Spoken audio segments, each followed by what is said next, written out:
नमस्कार, आप देख रहे हैं अपना एमपी। आपके साथ मैं हूं ललित प्रजापति। सबसे पहले बड़ी खबर, निगम मंडल में नियुक्ति के आसार नहीं हैं।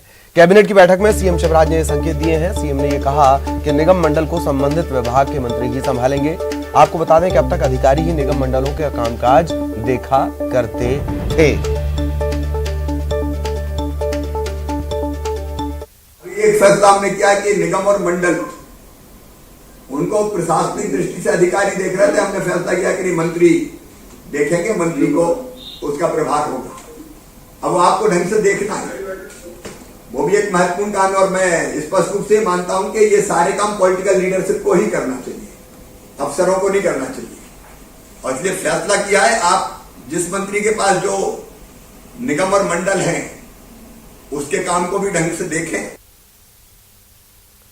तो अब तक अधिकारी जो काम देखा करते थे, और ये कहना है सीएम शिवराज सिंह चौहान का, निगम मंडल में नियुक्ति के आसार नहीं दिख रहे हैं। और ऐसा लगता है कि क्या वाकई निगम मंडल में नियुक्ति हो भी पाएगी, नहीं हो पाएगी, या फिर वो नियम भी बदल दिए जाएंगे। जिस तरीके की बातें मुख्यमंत्री शिवराज सिंह चौहान कर रहे हैं। हालांकि ये जो खबर है ये कई लोगों के दिल पर बड़ी भारी पड़ेगी निश्चित तौर पर, जो इंतजार कर रहे थे इस बात का कि निगम मंडल में नियुक्ति होगी और उन्हें भी जगह मिलेगी। कैबिनेट की बैठक में उन्होंने ये बातें कही हैं। सहयोगी अनुराग इस वक्त हमारे साथ जुड़े हुए हैं, सीधा आपको लिए चलेंगे। अनुराग, एक बात के निगम मंडल में नियुक्ति के आसार नहीं, ये थोड़ा उन लोगों के लिए दिल को तकलीफ देगी जो इस्तीफा नहीं देना चाह रहे हैं हारने के बाद भी, या जो ये कहा करते थे कि अगर दिमनी में किसी ने ऐसी वैसी बात कर दी तो उसकी तो लाश ही यहां से जाएगी। ऐसे तमाम चेहरे। सवाल नंबर एक। लेकिन दूसरी बात यह है कि शिवराज सिंह ये भी कह रहे हैं कि ये काम पॉलिटिकल लीडरशिप को ही देखना होगा। क्या ये व्यवस्था भी परिवर्तित की जा सकती है, अनुराग? बिल्कुल, देखिए, एक तो सबसे बड़ी बात है कि जो शिवराज मंत्रिमंडल का विस्तार है उसको लेकर तमाम तरह के कयास लगाए जा रहे थे कि गोविंद सिंह राजपूत और तुलसी राम सिलावट, जो कि सिंधिया के कट्टर समर्थक हैं, इनको मंत्रिमंडल में वापसी की जाएगी। उसके अलावा जो नाराज विधायक हैं उनको भी खुश करने के लिए उनको मंत्रिमंडल में जगह दी जाएगी। लेकिन अभी तक मंत्रिमंडल का ना विस्तार हो पाया, और अब जो निगम मंडलों में राजनीतिक नियुक्तियों की राह देख रहे थे, क्योंकि जो मंत्री हार गए, इमरती देवी हो गई, हैदल सिंह कंसाना हो गए, ये तमाम चेहरे निगम मंडलों में अपने पुनर्वास की राह ताक रहे थे। लेकिन आज उनको भी एक तरीके से मुख्यमंत्री ने ये साफ संदेश दे दिया है कि फिलहाल किसी भी तरीके की राजनीतिक नियुक्ति निगम मंडलों में नहीं होगी। मंत्रियों के जिम्मे ही निगम मंडलों का प्रभार होगा। यानी कि अभी ना तो मंत्रिमंडल का विस्तार होगा और ना ही निगम मंडलों में राजनीतिक नियुक्तियां होंगी। और उसके अलावा जो संकेत शिवराज सिंह चौहान ने दिए कि दिल्ली को ये तय करना है, यानी कि साफ तौर पर अब ये पूरी की पूरी गेंद है वो पार्टी हाईकमान के पाले में डालते हुए शिवराज सिंह चौहान नजर आ रहे हैं। यानी कि दिल्ली से चाहे वो जेपी नड्डा हो, बीजेपी के अध्यक्ष, या फिर अमित शाह, ये वो तय करेंगे कि सिंधिया समर्थक जो चेहरे हैं उनको निगम मंडलों में लेना है या फिर मंत्रिमंडल विस्तार करना है या नहीं। कुल मिलाकर जो पॉलिटिकल मैनेजमेंट की तरफ जो शिवराज सिंह चौहान बढ़ते हुए नजर आ रहे हैं, उसमें उन्होंने ये लकीर जरूर खींच दी है कि फिलहाल किसी को खुश करने की कवायद नहीं होगी। 2020 के तहत लोगों को इस बात का एहसास कराने की सरकार कोशिश करेगी कि जो मंत्री हैं, जो मौजूदा व्यवस्थाएं, उसी के तहत लोगों की समस्याओं को हल किया जाएगा। जी जी जी, चलिए, बहुत बहुत शुक्रिया अनुराग आपका इस तमाम जानकारी के लिए। सहयोगी अनुराग हमारे साथ जुड़े हुए थे। और आज शिवराज कैबिनेट की बैठक हुई, इसमें कई अहम प्रस्तावों पर चर्चा हुई, कई महत्वपूर्ण फैसले लिए गए।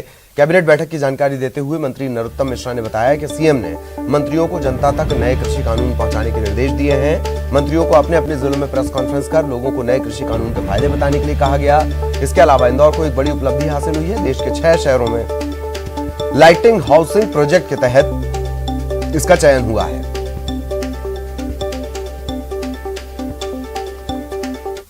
प्रदेश के अंदर आज माननीय मुख्यमंत्री जी भोपाल में और उज्जैन में इसकी शुरुआत कर रहे हैं। कल मैं स्वयं इंदौर में, उसके बाद जबलपुर और रीवा में अलग अलग हमारे नेतागण शासन के द्वारा जो योजनाएं प्रारंभ की गई हैं किसानों के हित की, उसे और जो भ्रम फैलाया जा रहा है कांग्रेस और विपक्षियों के द्वारा, उसको भी दूर करेंगे। अन्य निर्णयों में आज महत्वपूर्ण निर्णय हमारे लिए खुशी की बात है कि जो हाउसिंग टेक्नोलॉजी चैलेंज के अंतर्गत जो लाइट हाउस प्रोजेक्ट है, जिसके लिए हमारे 14 राज्यों के 22 शहरों ने भाग लिया था, हमारे इंदौर ने भी भाग किया था, कुल 6 शहर सिलेक्ट हुए, उसमें से हमारा इंदौर है। और इंदौर से बड़ी खबर इस वक्त मिल रही है। राजीव नगर चौराहे पर बड़ा हादसा हुआ है। तेज रफ्तार कार ने कई लोगों को टक्कर मार दी है। इस टक्कर में कई ऑटो जो है वो उन्हें नुकसान पहुंचा है। 5 लोग घायल हुए हैं, 3 की हालत गंभीर है।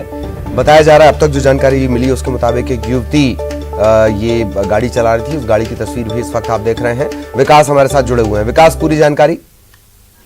बिल्कुल ललित, जो जानकारी मिली उसके मुताबिक राजीव गांधी चौराहे पर ये बड़ा हादसा हुआ है और शुरुआती जानकारी के मुताबिक 5 लोग इसमें घायल हुए, जिसमें 3 की हालत नाजुक बनी हुई, जिन्हें नजदीकी अस्पताल में भर्ती कराया गया। जानकारी के मुताबिक जो है जानकारी प्राप्त हुई है उसके मुताबिक एक युवक युवती पहले गाड़ी में कुछ देर बैठे रहे। फॉर्च्यूनर कार थी जिसमें आगे मानव अधिकार जैसा कथित तौर पे स्टिकर भी लगा हुआ था और कुछ देर बाद युवती ने उस गाड़ी को स्टार्ट किया और तेज रफ्तार में आगे बढ़ा दी, जिसमें एक के बाद एक करके 3 ऑटो क्षतिग्रस्त हुए हैं। वहीं पास में ही पुलिस का चेकिंग पॉइंट, जिस पर जो स्टॉपर वहां पे लगे हुए थे, वो भी क्षतिग्रस्त हुए। कुल मिला के तेज रफ्तार में का कहर देखने को शहर में मिला है और फिलहाल सभी का इलाज अस्पताल में जारी है।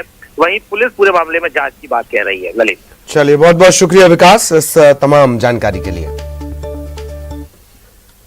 इधर शहडोल के जिला अस्पताल में बच्चों की मौत का सिलसिला थम नहीं रहा और सागर के बुंदेलखंड मेडिकल कॉलेज में भी एक बड़ी लापरवाही सामने आई है।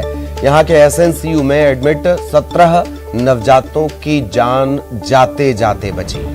दरअसल मेडिकल कॉलेज में वोल्टेज की गड़बड़ी के चलते sick newborn child care unit में मौजूद सभी बच्चों को दवा देने वाले इन्फ्यूजन पंप और वेंटिलेटर में फॉल्ट आ गया। मशीनें बंद हो गईं और नवजातों की जान पर बनाई।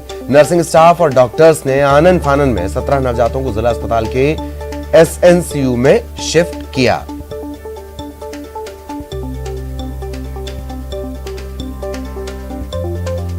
सागर से ये बड़ी खबर आपको बता दें, नवजातों को जिला अस्पताल में शिफ्ट किया गया। अब हर मशीन पर स्टेबलाइजर लगाया जा रहा है। बुंदेलखंड मेडिकल कॉलेज की बड़ी लापरवाही। इससे पहले कथित तौर पर एक वीडियो भी वायरल हो रहा था जिसमें सवाल उठाए जा रहे थे बुंदेलखंड मेडिकल कॉलेज की व्यवस्थाओं पर नवजातों की मौत को लेकर। और अब ये बड़ी खबर इस वक्त कि सागर के बुंदेलखंड मेडिकल कॉलेज में बड़ी लापरवाही सामने आई। एसएनसीयू में एडमिट 17 नवजातों की जान जाते जाते बची। मेडिकल कॉलेज में वोल्टेज की गड़बड़ी के चलते सिक न्यूबॉर्न चाइल्ड केयर यूनिट में मौजूद सभी बच्चों को जो दवा दी जाती है इन्फ्यूजन पंप और वेंटिलेटर के जरिए, उसमें अचानक फॉल्ट आ गया। मशीनें बंद हो गई। जैसे तैसे नर्सिंग स्टाफ और डॉक्टर्स ने आनन फानन में 17 नवजातों को जिला अस्पताल के एसएनसीयू में शिफ्ट किया।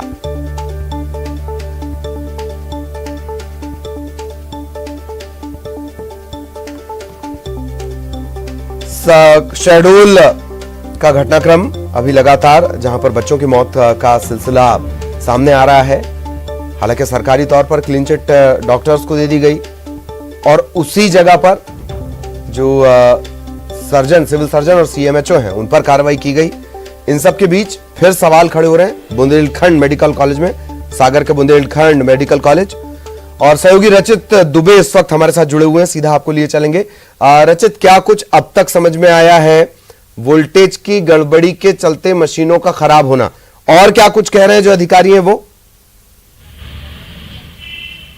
जी ललित, अगर देखा जाए तो जो सागर का बुंदेलखंड मेडिकल कॉलेज है, यहाँ पर रविवार की रात एसएनसीयू वार्ड में बड़ी लापरवाही देखने को मिली है, जहाँ पर आनन फानन में बार फ्यूज खराब होने से 17 नवजातों को जिला अस्पताल के एनआईसीयू वार्ड में शिफ्ट किया गया। जिम्मेदार अधिकारी सागर के जो कमिश्नर हैं वो पहुंचे थे, निगम कमिश्नर पहुंचे थे, सागर कलेक्टर अभी बुंदेलखंड मेडिकल कॉलेज पहुंचे थे, जहाँ उन्होंने बीएमसी प्रबंधन और डीन के साथ एक बैठक ली है। लेकिन हर बार अगर देखा जाए तो इन सब जिम्मेदार अधिकारियों के द्वारा एक जांच टीम गठित की जाती है। जैसे अभी 92 बच्चों की मौत के मामले में एक जांच टीम गठित की गई थी, लेकिन उसके बाद कोई कार्रवाई नहीं की गई। अगर कार्रवाई नहीं की जाती है तो जो जिम्मेदार है वो सही तरीके से काम नहीं करते और इस प्रकार की जो लापरवाहियां वो सामने आती रहेंगी। ललित जी, बहुत बहुत शुक्रिया रचित इस तमाम जानकारी के लिए। सहयोगी रचित हमारे साथ जुड़े हुए थे और जिस तरीके से वो जानकारी दे रहे थे, लापरवाहियों का सिलसिला यहां भी।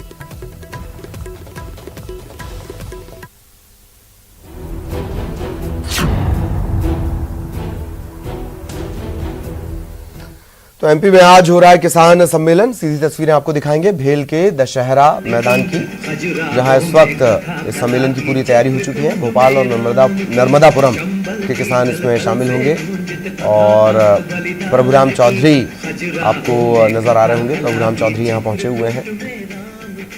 इसके अलावा तमाम जो बीजेपी के बड़े चेहरे हैं वो यहां पर पहुंचे हुए हैं। मंत्री यहां पर पहुंचेंगे। नर्मदापुरम के किसान इसमें शामिल होंगे। सीएम समेत कई बीजेपी नेता भी पहुंचने का सिलसिला शुरू है। धीरे धीरे जो तमाम नेता हैं वो पहुंच रहे हैं।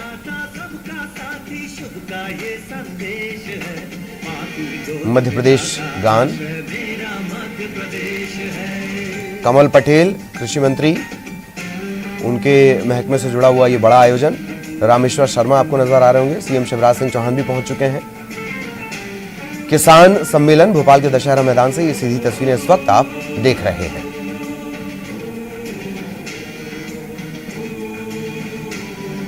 नए कानून की एबीसीडी से लेकर उसके फायदे क्या हैं, किस तरीके से कार्रवाई लगातार हो रही है। ग्वालियर होशंगाबाद में कार्रवाई हो चुकी है, जबलपुर में भी आज कार्रवाई हुई है। उसी का जिक्र भी, उस कार्रवाई का जिक्र भी निश्चित तौर पर किया जाएगा। मुख्यमंत्री शिवराज सिंह चौहान इससे पहले भी उन्होंने ये साफ कर दिया कि किसान हमारे भगवान।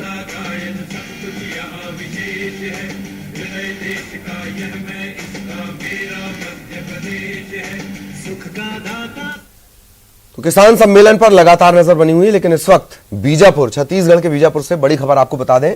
2 आईईडी बरामद किए गए हैं। खास बात, अब तक जो जानकारी लगी है उसके मुताबिक रिमोट से ऑपरेट होने वाली ये आईईडी है, मतलब रिमोट के जरिए इनका इस्तेमाल किया जा सकता था। सर्चिंग के दौरान जवानों ने बरामद भी कर लिया। ये आईईडी डिफ्यूज भी कर दिए गए, मतलब नष्ट कर दिए गए।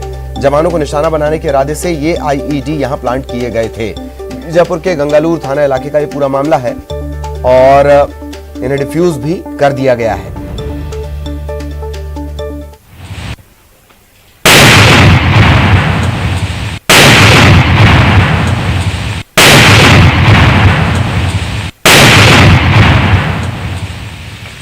कितना ये घातक हो सकता था अगर जवान इसकी जद में आ जाते तो।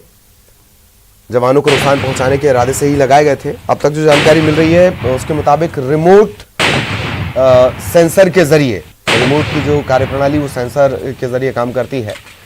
अब तक ये कहा जा रहा है कि रिमोट के जरिए ही ये ऑपरेट होने थे, मतलब नक्सली इन्हें प्लांट करके दूर से भी ऑपरेट कर सकते थे। हालांकि जवानों की सतर्कता के चलते एक बड़ी वारदात, बड़ी घटना या दुर्घटना होने से बची है, बड़ा हमला होने से बचा है, ये भी इसे कह सकते हैं। रिमोट वाले 2 आईईडी बरामद कर लिए गए हैं और सर्चिंग के दौरान जवानों ने इन्हें बरामद किया। बरामद करने के बाद इन्हें डिफ्यूज भी कर दिया गया। निशाना, जवानों को निशाना बनाने के इरादे से ये आईईडी गंगालूर थाना इलाके में लगाए गए थे। मुकेश हमारे सहयोगी जुड़े हुए। मुकेश, क्या कुछ जानकारी अब तक लग पाई है?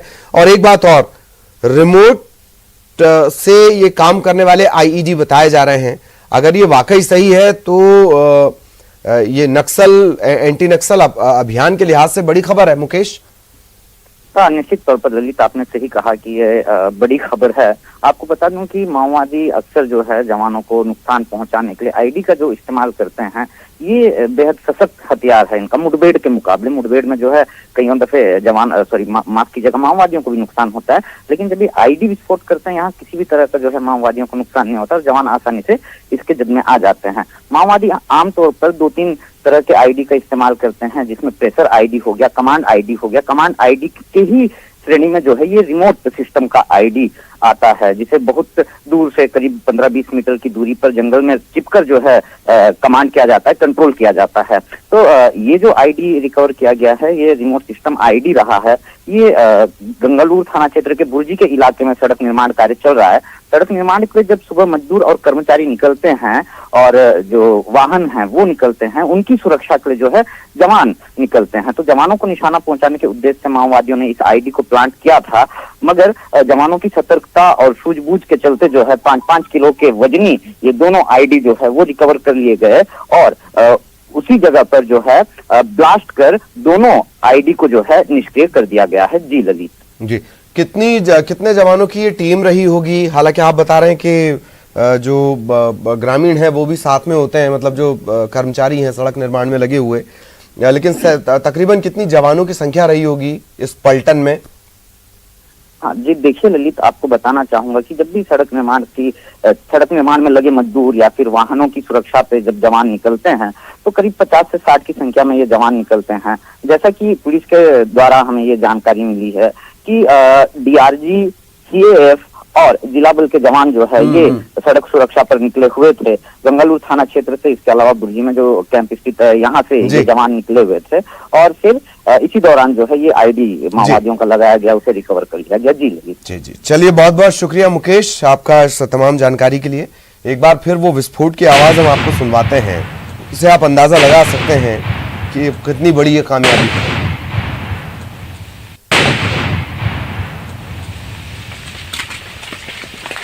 के बाद आपका स्वागत है। मध्य प्रदेश की पर्यटन, संस्कृति और अध्यात्म विभाग की मंत्री, फिर से सुन लीजिए, पर्यटन, संस्कृति और अध्यात्म विभाग की मंत्री उषा ठाकुर ने किसान आंदोलन को लेकर इंदौर में बयान दिया।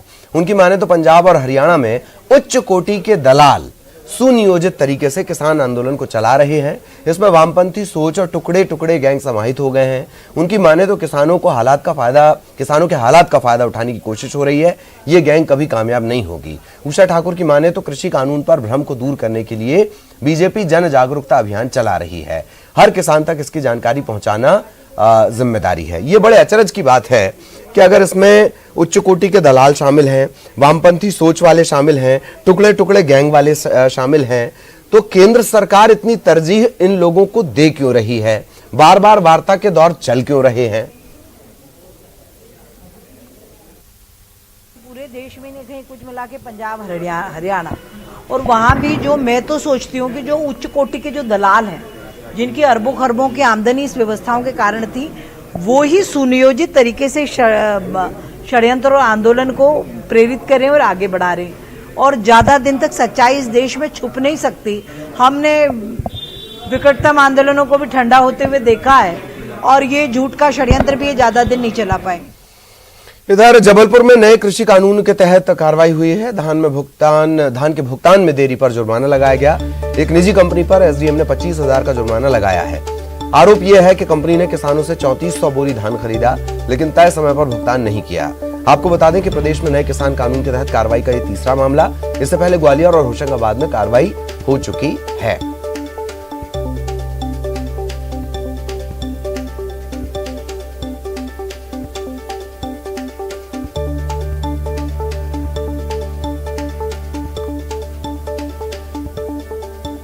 खरीदी की शुरुआत जबलपुर जिले में हो रही है। देख सकते हैं इस वक्त हम मंडी में मौजूद है, जहां किसान अपनी जो उपज है वो लेकर पहुंच रहे हैं और हर बार इसका इंतजार किसानों को रहता है। जिले में कुल 46,000 किसानों ने इसका पंजीयन कराया है और सरकार के द्वारा 1868 रुपए प्रति क्विंटल की दर से धान खरीदी की घोषणा की गई है। बहरहाल जिले में अब तक 92 खरीदी केंद्र बनाए जा चुके हैं और अगर इस बार लक्ष्य की बात करें तो 4 लाख से ज्यादा जो है क्विंटल धान की खरीदी का लक्ष्य जो है सरकार ने रखा है। जो किसान यहाँ पर धान लेकर के आ रहे हैं उनकी यही सरकार से अपील है कि हर बार खरीदी तो सरकार करती है, लेकिन जो सरकारी दाम डिक्लेयर किए जाते हैं उसका भुगतान भी त्वरित हो तो ज्यादा बेहतर हो। नगद भुगतान की व्यवस्था हो तो वो और भी अच्छा साबित हो सकता है। कैमरा पर्सन वेद मिश्रा के साथ प्रतीक अवस्थी, न्यूज़ 18 जबलपुर। उज्जैन के प्रतिष्ठित दांतों के डॉक्टर के घर के फ्रिज में 9 किलो 800 ग्राम हिरण का मांस जब्त किया गया है। माधवनगर पुलिस ने आरोपी के घर की तलाशी ली। फ्रिज में अलग अलग थैलियों में हिरण का 9 किलो 800 ग्राम मांस बरामद किया गया। आरोपी को गिरफ्तार कर लिया गया है। वन्य प्राणी संरक्षण अधिनियम के तहत मामला दर्ज किया गया है। उज्जैन पुलिस की माने तो हिरण के मांस के व्यापार में शाजापुर के किसी लाला नाम के शख्स का नाम सामने आया है। माधवनगर पुलिस दावा कर रही है कि जल्द पुलिस अन्य आरोपियों को गिरफ्तार कर लेगी। डेंटल क्लिनिक है, उस क्लिनिक पर यह सूचना मिली थी मुखबिर द्वारा कि जो है उनके घर में हिरण का मांस रखा हुआ। उस आधार पर हमारे द्वारा वरिष्ठ अधिकारियों से निर्देश प्राप्त करके सर्च वारंट प्राप्त किया जाकर हमारे सीएसपी मैडम के माध्यम से और उनके घर में दबिश दी गई, जिसके आधार पर फ्रिज के अंदर से लगभग 9 किलो 800 ग्राम हिरण का मांस जब्त हुआ है और आरोपी को हिरासत में लिया। ग्वालियर में नकली प्लाज्मा मामले में 2 लोग हिरासत में लिए गए हैं। राधा स्वामी लैब का कर्मचारी धीरेन्द्र गुप्ता और प्रिंटिंग प्रेस का कर्मचारी हिरासत में लिया गया है। प्रिंटिंग प्रेस का कर्मचारी फर्जी रसीद तैयार करता था और राधा स्वामी ब्लड बैंक पर प्रशासन ने दबिश भी दी थी। जांच के दौरान गड़बड़ी भी मिली थी। शहर के निजी अस्पताल में एक मरीज को प्लाज्मा चढ़ाने के बाद मौत हो गई थी। परिजनों ने लापरवाही का आरोप लगाते हुए इसकी शिकायत दर्ज की थी।